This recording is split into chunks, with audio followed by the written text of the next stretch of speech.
Good morning, everybody. It's JP the Outlaw, the voice that makes them moist. Your favorite color commentator here to give you my Smackdown live review for what is this? May? Jeez Louise, is this? No, this is March. Yeah, no, it's May. May the 9th, 2017. Sorry about the mix up, you guys. I'm all caught up in track of time. Thank you for joining me for my reaction show. As always, you know I'm here to entertain you guys, give you my breakdown of SmackDown Live, and also what I would do differently and how I would have booked some of this show.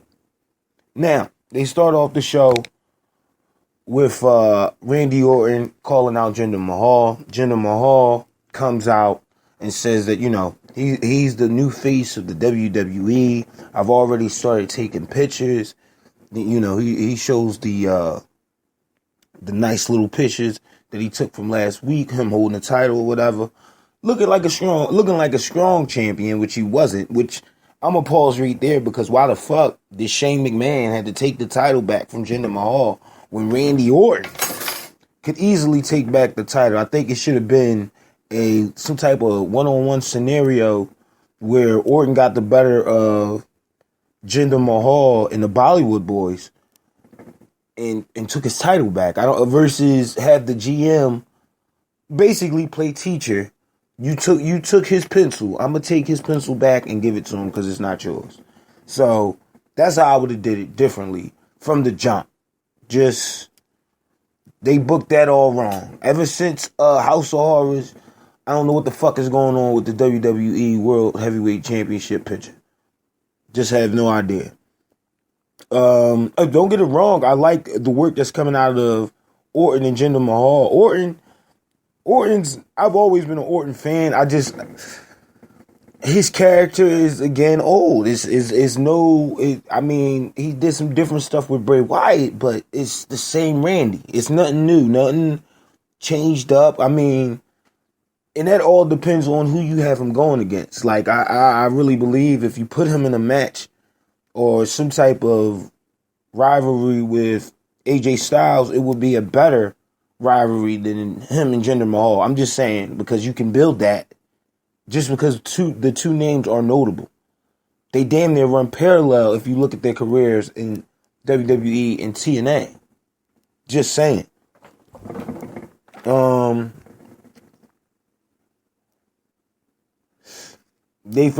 Kevin Owens comes out, talk about how he took out Jericho, which we all knew was going to happen. He is still the face of America. You don't have to breathe it in, smell it in, take anything in anymore because Kevin Owens took out Jericho. First of all, I like any promo that Kevin Owens can cut because he's not your average superstar. He's a big guy.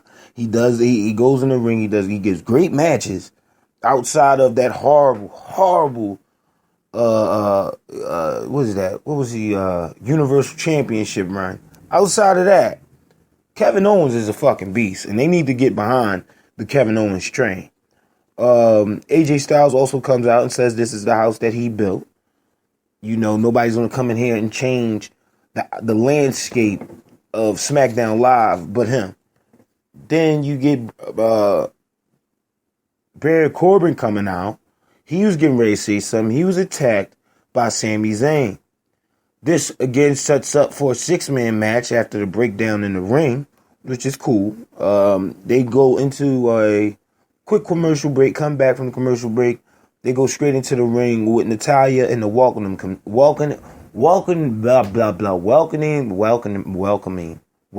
There we go. Jesus Christ. The welcoming committee. And Naomi and Charlotte Flair come out. First of all, Charlotte needs to loosen up on the mic. She sounds real like it's something up her ass. She got to take that stick out her ass and just talk like a regular fucking person. Like, it really, from time to time, does seem robotic. Like, I need no introduction. Like, no. Come on, Charlotte. Give me something better than that.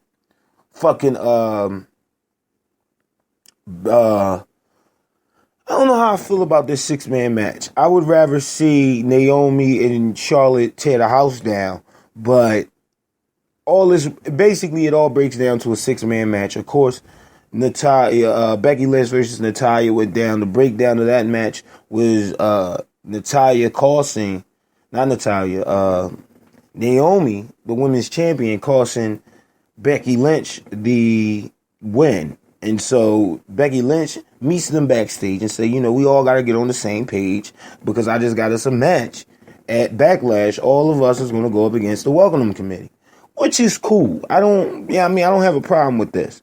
I think it would be a better match for Naomi to have that one-on-one with Charlotte and then throw the 6-man in the middle. Because if you start off with a 6-man, that means you're going to run all the way until you get to SummerSlam, I believe. I think the next major Money in the Bank. You're going to run from now all the way until Money in the Bank with Charlotte and Naomi. You know that. At some point in time, maybe even in this 6-man match that happens at Backlash, you heard it here first, it's going to be a breakdown where, okay, one of these women either has to turn heel or something's going to happen. Whereas though when they fight at, what is that, Money in the Bank, the title has to be on the line. It has to be a heel versus a babyface. So that's basically where I'm leading up to. One of these women, all of them can't be good. The Charlotte turn is okay, but I can't see Charlotte making Naomi turn bad. Not when she has so much babyface heat. Like that babyface heat for fucking Naomi is the shit. She's different. She got all type. She does everything completely different than the women that you get on SmackDown Live. Moving on to Luke Harper and Eric Rowan match. Good match. I guess it was just to showcase these two big guys' talents in the ring, which we've already seen. These two have gone against each other plenty of times. I hope that they don't have a match at Backlash. But when you see something like this, normally, just to fill up the card, they probably throw these two in a match at Backlash. You have Dolph Ziggler and Shinsuke Nakamura inside the ring for the contract signing for Backlash. Dolph Ziggler starts off his normal shit. I've been here for 8 years. It feel like 12. Nobody gives me respect. All this other good shit. Nakamura says, cut it out. Come on. If you want to fight, I'll show you what I can do right here in the ring right now. Nakamura takes off his Thriller jacket and gets ready to fuck Dolph Ziggler up. Next thing you know, ref comes out, kind of breaks these two up. Dolph's like, you know what, fuck this, I'm not going to fight you. He throws his shirt over Nakamura's face, started pounding on Nakamura. Nakamura gets up, of course, with fucking a fury of just kicks and punches and elbows. He hasn't, like I said, Nakamura, you don't really need nothing with Nakamura. You just need to let him go out there and be himself. Because he's a unique character. He's not a Rock. He's not a fucking a Stone Cold. But when it comes to that in-ring action, he's up there. He's up there with the greats. You dig me? Like, I'm talking fucking Bret Hart, Shawn Michaels. He can do shit in the ring that a normal superstar put in his position could not do. Just saying. After the Nakamura, you go backstage with Randy Orton, AJ Styles, and Sami Zayn. Sami Zayn basically getting Orton and AJ hyped before their match tonight. Both men decide just to walk away because Sami Zayn is always on some like, I just took all this Ritalin shit and I'm moving my hands. I don't know what to do with them.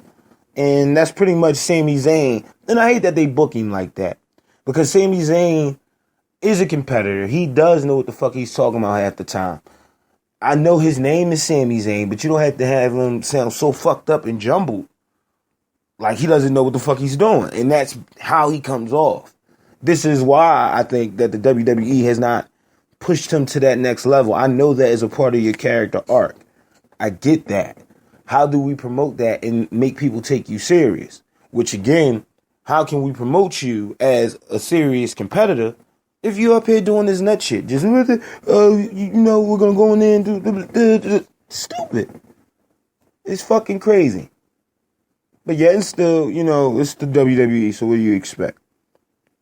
Fucking the Ascension versus Fandango. Fandango cuts a promo early in the evening or early in the show with Fandango and fucking Tyler Breeze dressed up as Sherlock Holmes and fucking Sherlock Holmes, forget his partner's name, Watson, I think it's Watson. And they find these two fucking clowns in the goddamn locker room just yelling at each other after discovering their fucking face paint. So I'm like, all right, well, they're going to be set up in a match later. I even put it in my notes that this is the worst reason to have them fight. Okay, I detected that you were in this locker room. You shouldn't have seen us. Now we're going to fight. Dumb. But again, you gotta build Breezango after you done fucked them for the past 6 months. So, because when they was hot, you could have put the fucking titles right on them. Put the titles on them, have them go up against the Usos. Same thing you could have did with American Alpha. You could have waited. Now you got American Alpha losing the Shining Stars. Fandango. Like, come on, man. Come on. So, of course, Fandango picks up the win. Usos come out, they each take a turn on the mic. It sounded like it was just a rap battle.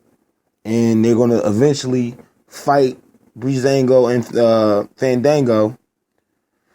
Fandango and Tyler Breeze. They're going to eventually fight these guys at Backlash, but they're just letting them know that, it's on the line because nobody got time for the Usos or whatever the fuck they were saying. You get a video package from Rusev. Rusev's returning to SmackDown Live next week to confront the GMs. Why hasn't he been reached or called for a contract or a title opportunity in SmackDown Live? He's one of the biggest, hottest, biggest names on the WWE roster, and I should immediately get pushed to the top. Again, when you come at it like that, Rusev, this is the best promo work you've done since Lana left. So I'm with it. I would rather see Rusev in the heavyweight where he belongs, in the heavyweight contender spot, versus being fucked over in the mid card on Raw. I don't know how they're going to build Rusev to get there. He could always win at Money in the Bank, take the Money in the Bank briefcase, take the title off of Orton, and you could run with Rusev for like 2 months, 3 months. I wouldn't mind seeing Rusev as a World Heavyweight Champion. I think that'd be great for the company. That takes us into the last match of the night, which was match of the night. And they gave it enough time. It was like 30 minutes. But it was a 6-man match. You had Randy Orton, AJ Styles, Sami Zayn versus Jiner Mahal, Kevin Owens, and Baron Corbin. The breakdown of this match was basically a lot of back and forth. Everybody got their big spots throughout the match.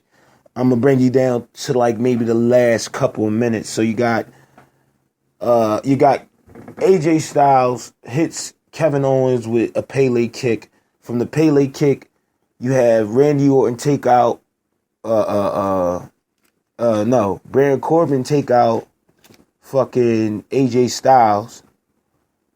AJ Styles Sami Zayn comes in and take out Baron Corbin. Fucking Kevin Owens takes out Sami Zayn. Randy Orton takes out Kevin Owens, and then Randy Orton gets taken out by Jinder Mahal, which ultimately wins the match for his team. Like I said, I like the build that they're giving Jinder Mahal, but going into this, he's not going to lose the title. AJ Styles, Sami Zayn, and fucking Randy Orton taking a loss right now is not really hurting either man, especially in a 6-man match. That's what you got to bring it back to. Okay, if you lose here, there is no more. Like, you got to put some type of stipulation or some type of ramifications on why this match is important. Because most of this show is just throwaway. Luke Harper and Eric Rowan, what the fuck are they fighting for?